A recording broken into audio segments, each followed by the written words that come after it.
Welcome to this Oasis Pool tutorial. In just 4 easy steps, I'm going to show you how to build and fill so you can chill in your new Funsicle pool. Always read the user guide included with every pool and check out these useful splash tips during setup. Now, let's get started. Step 1. Prepare the site. It's very important to place the pool on a firm, flat, and level surface. Do not set on sandy or loose ground. It should be free of any stones or sharp objects. Remember, pointy things poke things. If your pool uses a filtration system, pick a setup location 10 to 21 feet away from the outlet. Step 2. Assemble the pool. If you bought a ground cloth, lay that down first, and then unfold your liner. The liner floor must be stretched out as flat as possible. Let it soak up some sun for about 2 hours. This will make the liner easier to handle. Lay out all the parts around the liner. Insert a horizontal beam into a T-fitting to form a set. Make sure the pins snap in place. Push the set through the top liner sleeves. Repeat the process and connect the sets as you go. Insert the foot pads on the vertical legs. Carefully slide the vertical legs through the liner belt and snap them to each T-fitting. You'll want to make sure the legs are perpendicular to the ground. To prevent the pool liner from sliding around, connect a leg every other T-fitting and then connect the rest. Give the pool one last check and make sure all the frame pins are snapped securely. Step 3. Add 1 inch of water. Fill the pool with 1 inch of water and then stop the water flow. Spread out any remaining floor wrinkles and make sure the liner is taut all around. Step 4. Assemble the filtration system. If you're planning on using a filtration system, or your pool is compatible with one, this setup is for you. Here is the SFX filtration system. This is the filtration system we will cover in this video.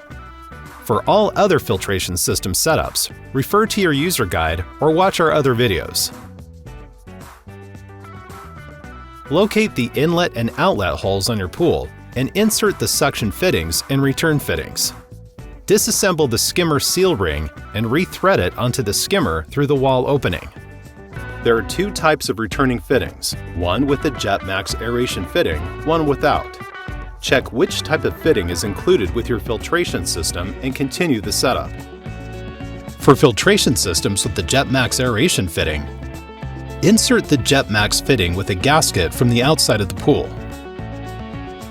On the inside of the pool, place the thrust washer and then the return seal ring to tighten the return fitting securely.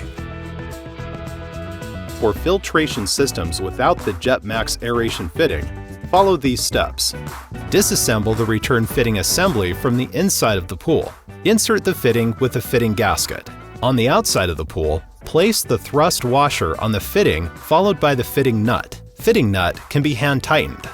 Pause the video at any time to compare your fittings and ensure you are inserting them in the correct order. Install a hose clamp on each end of the hose.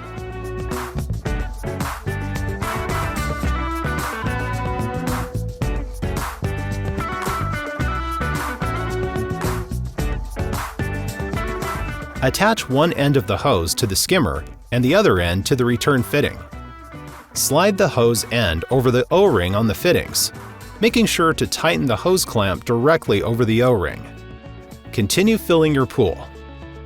Check the pool occasionally to make sure it fills evenly. Adjust as needed. If you're not using a filtration system, your pool is ready to use once the water is approximately 6 inches below the top rim and you have balanced the pH and chlorine levels.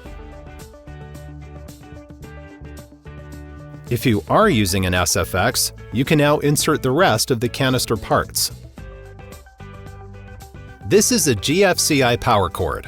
If you notice that your filter pump is turned off after plugging it in, do not worry. The pump power is controlled by a daily timer that can be configured through the Set button.